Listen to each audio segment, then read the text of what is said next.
ବାବାଙ୍କ ଧୈର୍ଯ୍ୟ ଓ ପରୀକ୍ଷା। ଓଂ ସାଇନାଥାୟ ନମଃ। ଓଂ ସାଇନାଥାୟ ନମଃ। ଓଂ ସାଇନାଥାୟ ନମଃ। ଏହି କଥା ଶୁଣିବା ପରେ ଆପଣ ସାଇବାବାଙ୍କୁ କେବଳ ଏକ ସନ୍ଥ ନୁହେଁ, ଆପଣଙ୍କ ନିଜ ଆତ୍ମର ଶାନ୍ତି ଭାବେ ଦେଖିବା। ଶିରିଡ଼ି ଏକ ନୀରବ ରାତି, ଧୂଳିର ଆଗୁନ ଜଳୁଛା ଏବଂ ସେଠାରେ ବସିଛନ୍ତି ଏକ ଫକୀର, କିନ୍ତୁ ତାଙ୍କ ଚକ୍ଷୁରେ ସମଗ୍ର ବ୍ରହ୍ମାଣ୍ଡର ଆଲୋକ। ଲୋକେ ପଚାରୁଥିଲେ, ବାବା ଆପଣ କିଏ? ବାବା ହସି କହୁଥିଲେ, ମୃଦୁ ହସ ଦେଇ, ମୁଁ ଯାହା ସେୟା ତୁମେ। ଆଜିର ଏହି ସାଇ ଜୀବନ ଲୀଳା ଆପଣଙ୍କ ଜୀବନରେ ଅନେକ ପ୍ରଶ୍ନର ଉତ୍ତର ଦେଇଦେବ। ଶୁଣନ୍ତୁ ଶେଷ ପର୍ଯ୍ୟନ୍ତ। ସାଇ ଡାକୁଛନ୍ତି। ଶିରିଡ଼ିରେ ଅନେକ ଭକ୍ତ ଆସୁଥିଲେ, କିନ୍ତୁ ଭକ୍ତ ବିଶ୍ୱାସ ସହ କିଛି ସନ୍ଦେହ ସହ ବାବା କାହାକୁ ତୁରନ୍ତ ଆଶୀର୍ବାଦ ଦେଉନଥିଲେ। ପ୍ରଥମେ ସେ ଭକ୍ତଙ୍କୁ ଧୈର୍ଯ୍ୟ ପରୀକ୍ଷା କରୁଥିଲେ। କେହି ଦିନକୁ ଦିନ ଦ୍ୱାରରେ ବସି ରହୁଥିଲେ, କିନ୍ତୁ ବାବା ଦେଖିବାକୁ ମଧ୍ୟ ଚାହୁଁନଥିଲେ। ଭକ୍ତ ଭାବୁଥିଲେ, ବାବା ମୋତେ ଭୁଲିଗଲେ କି? କିନ୍ତୁ ସତ୍ୟ ଏହା ଥିଲା ଯେ ବାବା ସବୁ ଦେଖୁଥିଲେ, ସବୁ ଜାଣୁଥିଲେ। ଡାକ୍ତର ଓ ସାଇଙ୍କ ଭିତରେ ବିଶ୍ୱାସ। ଏକ ଦିନେ ଶିରିଡ଼ିରେ ଜଣେ ଧନୀ ଲୋକ ଭୟଙ୍କର ରୋଗରେ ପୀଡ଼ିତ ଥିଲେ। ତାଙ୍କର ଡାକ୍ତର କହିଲା, ଆଶା ନାହିଁ। ସେ ଲୋକଟିକୁ ବାବାଙ୍କ ପାଖକୁ ଅଣାଗଲା। ବାବା କେବଳ ଏତିକି କହିଲେ, ଆଲ୍ଲା ମାଲିକ। ଧୋନିର ଭସ୍ମ ଦେଲେ ଓ ପାଣି ଦେଲେ ଏବଂ କିଛି ଦିନ ପରେ ସେ ଲୋକଟି ସୁସ୍ଥ ହୋଇଗଲା। ଡାକ୍ତର ଆଶ୍ଚର୍ଯ୍ୟ ହୋଇ ପଚାରିଲେ, ଏହା କିପରି ସମ୍ଭବ?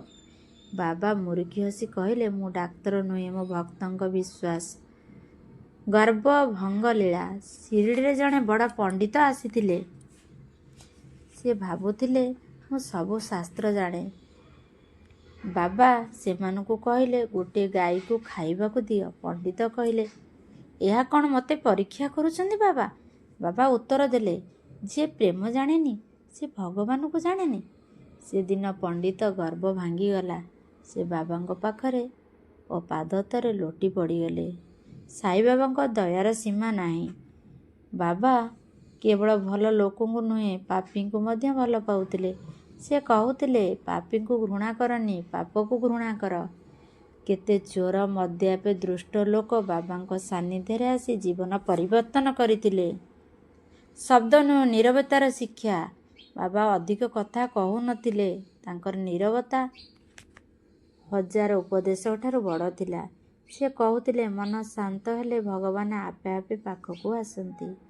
ଆଜି ମଧ୍ୟ ସାଇ ଅଛନ୍ତି। ଲୋକ କୁହନ୍ତି, ବାବା ଚାଲି ଯାଇଛନ୍ତି, କିନ୍ତୁ ସତ୍ୟ ହେଉଛି ସାଇବାବା କେବେ ଯାଆନ୍ତି ନାହିଁ।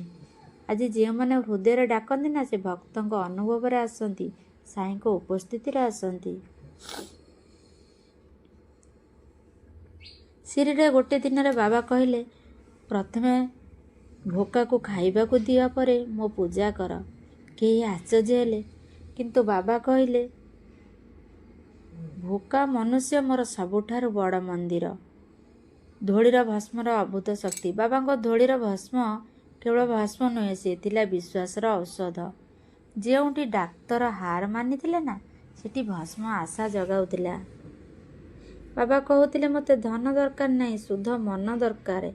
ଯେ ହୃଦୟ ଖୋଲି ଆସୁଥିଲା ନା, ବାବା ତାକୁ ଖୋଲି ଆଶୀର୍ବାଦ ଦେଉଥିଲେ। କେତେବେଳେ ବାବା କଠୋର ଲାଗୁଥିଲେ, କିନ୍ତୁ ସେ କଠୋର ମଧ୍ୟ ନୁହେଁ, କୃପାର ଆଉ ଏକ ରୂପ ଥିଲା। ସେ ରୋଷ ଭିତରେ ଭକ୍ତଙ୍କ ଭବିଷ୍ୟତର ସୁରକ୍ଷିତ ଥିଲେ। ବାବା କହିଥିଲେ, ଶ୍ରଦ୍ଧା ସବୁରେ ଥିଲେ ମୁଁ ଦୂରେ ରହିପାରିବି ନାହିଁ। ଯିଏ ଅପେକ୍ଷା କରିବା ଶିଖିଲା, ସିଏ ଅବଶ୍ୟ ଫଳ ପାଇଲା। ଭକ୍ତ କିଛି କହିବା ପୂର୍ବରୁ ବାବା ଉତ୍ତର ଦେଉଥିଲେ। ଲୋକେ କହୁଛନ୍ତି, ବାବା ସବୁ ଜାଣନ୍ତି, କାରଣ ସେ ଆତ୍ମାର କଥା ଶୁଣିଥିଲେ। ବାବା ଦିନକୁ ଦିନ ନୀରବ ରହୁଥିଲେ। ନୀରବତା ହଜାର ଗ୍ରନ୍ଥଠାରୁ ଅଧିକ ଶିଖାଇଥିଲେ। ଯେଉଁମାନେ ଗର୍ବ ନେଇ ଆସୁଥିଲେ, ବାବା ସେ ଗର୍ବକୁ ପ୍ରେମରେ ଭାଙ୍ଗି ଦେଉଥିଲେ, କାରଣ ଖାଲି ହୃଦୟରେ ଭଗବାନଙ୍କୁ ବସନ୍ତି।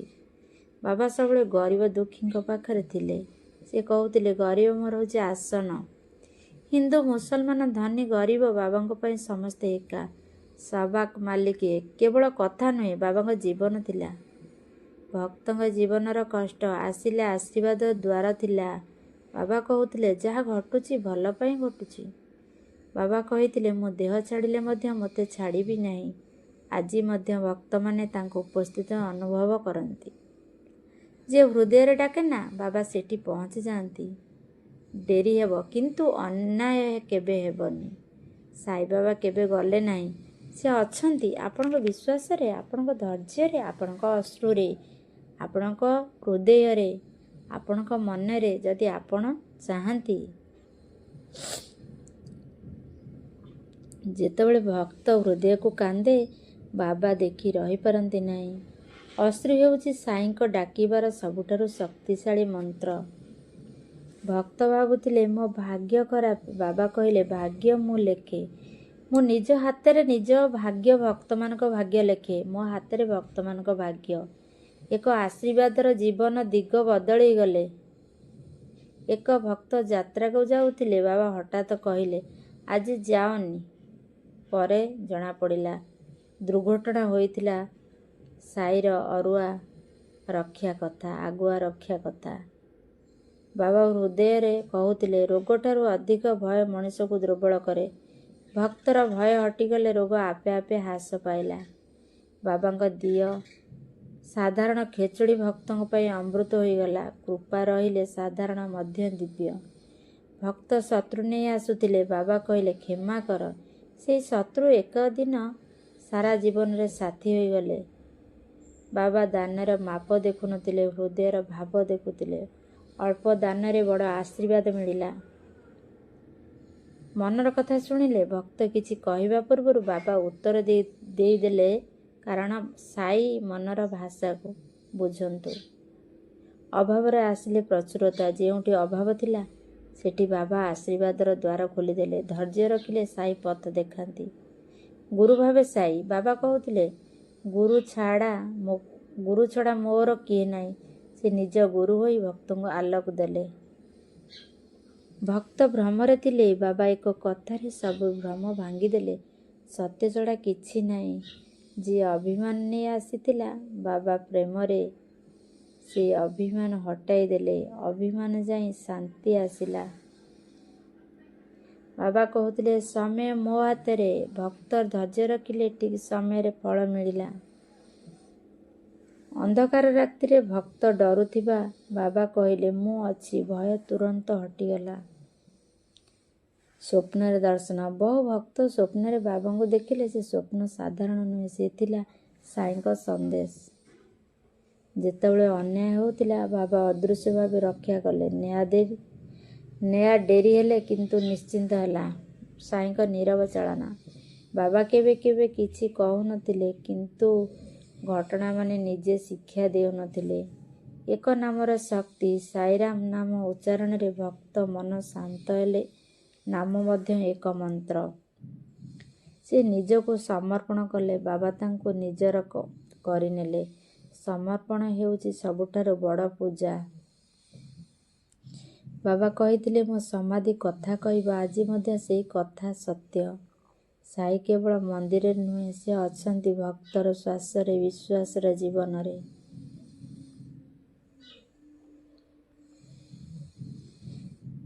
କିନ୍ତୁ ବାବା କହୁଥିଲେ, ଧୈର୍ଯ୍ୟ ହେଉଛି ସଫଳତାର ଦ୍ୱାର। ଭକ୍ତ ଧୈର୍ଯ୍ୟ ରଖିଲେ ଫଳ ନିଶ୍ଚିନ୍ତ ମିଳିବ। ବଡ଼ ସମସ୍ୟା ପାଇଁ ବାବା ସରଳ ଉପାୟ ଦେଲେ, ବିଶ୍ୱାସ ରଖ। ଆତ୍ମବିଶ୍ୱାସ ଜଗାଇଲେ। ନିଜ ଉପରେ ଭରସା ହରାଇଥିବା ଭକ୍ତଙ୍କୁ ବାବା ନୂଆ ଶକ୍ତି ଦେଲେ। କଷ୍ଟରେ ଗୁପ୍ତ ଆଶୀର୍ବାଦ। କଷ୍ଟ ଭିତରେ ଲୁଚିଥିବା ଭଲ ଭବିଷ୍ୟତ। ବାବା ଭକ୍ତଙ୍କୁ ସେଥି ପର୍ଯ୍ୟନ୍ତ ନେଇଗଲେ। ଅହଙ୍କାର ହଟିଲେ ଆଲୋକ। ଅହଙ୍କାର ଯାଉଥିବା ସହ ହୃଦୟର ଶାନ୍ତ ପ୍ରବେଶ କଲା। ସଠିକ୍ ସମୟରେ ଆଶୀର୍ବାଦ। ବାବା କହୁଥିଲେ, ଡେରି ହୁଏ, ଅନ୍ୟାୟ ନୁହେଁ। ଅଦୃଶ୍ୟ ପରୀକ୍ଷା। ଭକ୍ତ ଜାଣିଲେ ନାହିଁ ଯେ, କିନ୍ତୁ ବାବା ସବୁବେଳେ ରକ୍ଷା କରୁଥିଲେ। ଶତ୍ରୁତାର ଶେଷ। ପ୍ରେମ ଓ କ୍ଷମାର ବାବା ଶତ୍ରୁତାର ଶେଷ କରିଦେଲେ। ଆସକ୍ତିର ମୁକ୍ତି। ବାବା କହିଲେ, ଅତିରିକ୍ତ ଆସକ୍ତି ଦୁଃଖ ଆଣେ। ଭକ୍ତ ମୁକ୍ତ ହେଲେ। ସ୍ୱପ୍ନରେ ଦିଆ ସନ୍ଦେଶ। ବାବା ସ୍ୱପ୍ନରେ ଆସି ଭକ୍ତଙ୍କୁ ସଠିକ୍ ପଥ ଦେଖାଉଥିଲେ। ଶବ୍ଦ ନୁହେଁ, ଅନୁଭବ। ବାବାଙ୍କ ଉପଦେଶ ଅନୁଭବରେ ପରିଣତ ହେଲା। ସତ୍ୟର ପକ୍ଷରେ ସାଇ। ସତ୍ୟକୁ ଧରିଥିବା ଭକ୍ତ କେବେ ହାରିଲେ ନାହିଁ। ଗରିବରେ ଭଗବାନ। ବାବା କହୁଥିଲେ ଗରିବ ସେବା ହେଉଛି ମୋ ପୂଜା। ମନ ଶୁଦ୍ଧ ହେଲେ ଜୀବନ। ମନ ପବିତ୍ର ହେବା ସହ ଜୀବନ ସରଳ ହୋଇଥିଲା। ସମସ୍ୟାର ସାଇ ପ୍ରେମ। ସାଇରାମ ଉଚ୍ଚାରଣରେ ଭୟ ଅଶାନ୍ତି ଦୂର ହୁଏ। ଭକ୍ତର ଲଜ୍ଜା ରକ୍ଷା। ବାବା କେବଳ ଭକ୍ତଙ୍କୁ ଲୋକଙ୍କ ଆଗରେ ଲଜ୍ଜିତ କରିନଥିଲେ। ଭୁଲକୁ ଶିକ୍ଷା। ଭୁଲ କରିଲେ ବାବା ଦଣ୍ଡ ନୁହେଁ ଶିକ୍ଷା ଦେଲେ। ଅଳ୍ପରେ ସନ୍ତୋଷ। ସନ୍ତୋଷ ଶିଖିଲେ ଜୀବନ ଧନ୍ୟ ହୋଇଗଲା। ଗୁରୁ ଶିଷ୍ୟ ସମ୍ପର୍କ। ବାବା ଗୁରୁ ହୋଇ ଭକ୍ତଙ୍କ ଆଲୋକ ପଥେ ନେଲେ। ନିରାଶାର ଆଶା। ନିରାଶାର ଅନ୍ଧକାରରେ ସାଇ ଆଶାର ଦୀପ ଜଳାଇ ଦେଲେ। ନୀରବ ଦୟା। ନ କହିଲେ ମଧ୍ୟ ବାବା ଦୟା କରୁଥିଲେ।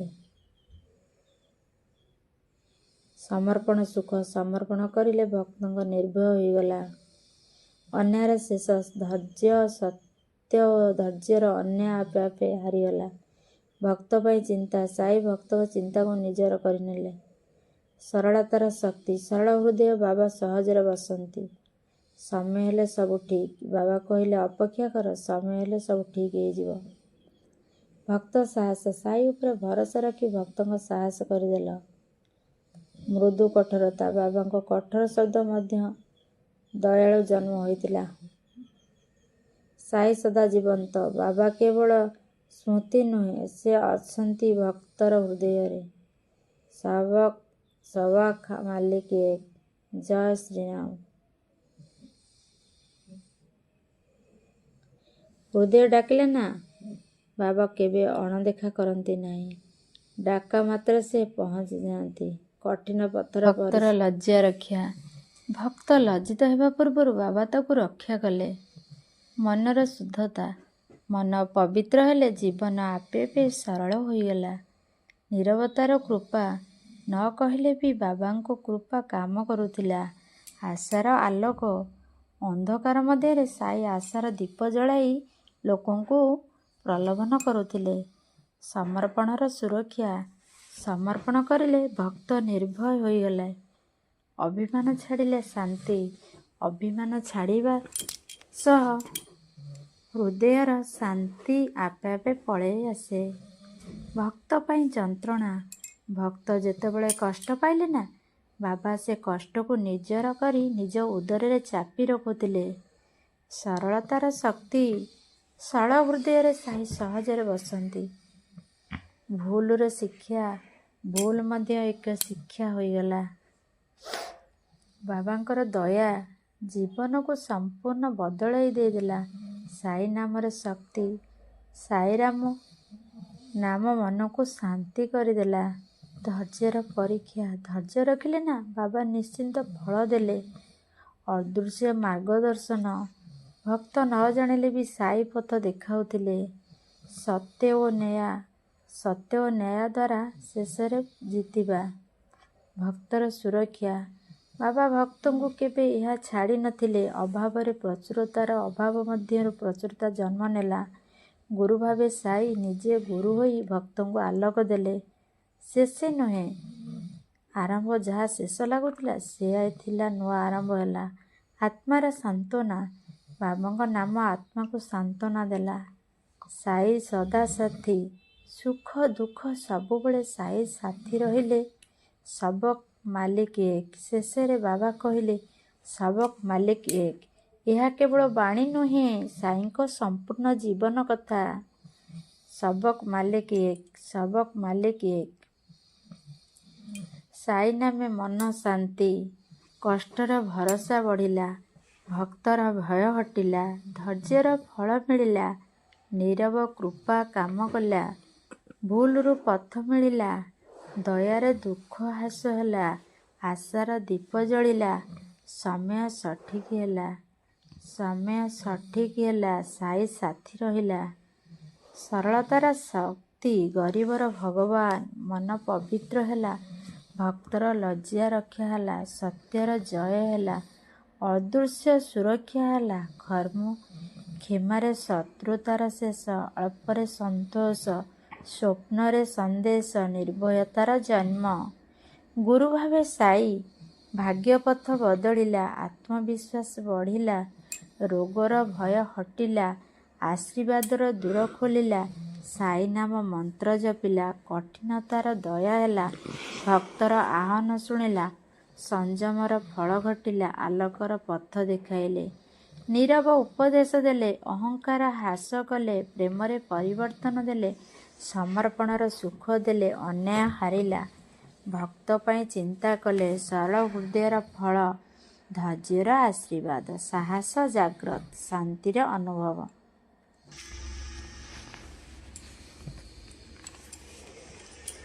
ଭକ୍ତ ଯେତେବେଳେ ଅଶାନ୍ତ ହେଲେ ବାବା କହିଲେ, ସାଇ ନାମ ଜପ କର। ନାମ ସ୍ମରଣରେ ମନ ଶାନ୍ତ ହୋଇଗଲା। କଷ୍ଟରେ ବଢ଼ିଲା ବିଶ୍ୱାସ। କଷ୍ଟ ଆସିଲା କିନ୍ତୁ ବିଶ୍ୱାସ ଭାଙ୍ଗିଲା ନାହିଁ। ବାବା କହିଲେ କଷ୍ଟ ମଧ୍ୟ ଆଶୀର୍ବାଦ। ଭୟ ହଟିଗଲା। ଭକ୍ତ ଉପରେ ଜପୁଥିବା ବାବାଙ୍କ ଏକ ଦୃଷ୍ଟି, ସେ ଭୟ ଆପେ ଆପେ ହଟିଗଲା। ଧୈର୍ଯ୍ୟର ମିଠା ଫଳ। ଡେରି ହେଲା କିନ୍ତୁ ଫଳ ମିଠା ହେଲା। ବାବା କହିଲେ ଧୈର୍ଯ୍ୟ ରଖ। ବାବା କିଛି କହିଲେ ନାହିଁ କିନ୍ତୁ କାମ ଆପେ ଆପେ ସଫଳ ହେଲା। ଏହା ଥିଲା ସାଇଙ୍କ ନୀରବ କୃପା। ଭୁଲରୁ ସଠିକ୍ ପଥ। ଭୁଲ କରିଥିବା ଭକ୍ତଙ୍କୁ ବାବା ଦଣ୍ଡ ଦେଲେ ନାହିଁ, ସଠିକ୍ ପଥ ଦେଖାଗଲା। ଦୟାର ଦୁଃଖ ହ୍ରାସ। ଦୟାର ସ୍ପର୍ଶରେ ଦୁଃଖ ହଳକା ହୋଇଗଲା। ବାବା କହିଲେ ମୁଁ ଅଛି। ଆଶାର ଦୀପ। ଅନ୍ଧକାର ସମୟ ମଧ୍ୟରେ ସାଇ ଆଶାର ଦୀପ ଜଳାଇ ଦେଲେ। ସମୟ ସଠିକ୍ ହେଲା। ଭକ୍ତ ଅପେକ୍ଷା କଲା। ଠିକ୍ ସମୟରେ ସବୁ କାମ ସଫଳ ହେଲା। ସାଇ ସଦା ସାଥୀ। ସୁଖ ଦୁଃଖ ଦୁହିଁରେ ସାଇ ଭକ୍ତଙ୍କ ସାଥୀ ହୋଇ ରହିଲି। ସରଳତାର ଶକ୍ତି। ସରଳ ହୃଦୟରେ ବାବା ସହଜରେ ବସନ୍ତି। ଗରିବରେ ଭଗବାନ। ବାବା କହୁଥିଲେ ଗରିବକୁ ଦେଖ, ସେଠି ମୋତେ ଦେଖିବ। ମନ ପବିତ୍ର ହେଲା। ମନରୁ ଦ୍ୱେଷ ଯାଇ ହୃଦୟ ପର୍ଯ୍ୟନ୍ତ ହୋଇଗଲା। ଭକ୍ତର ଲଜ୍ଜା ରକ୍ଷା।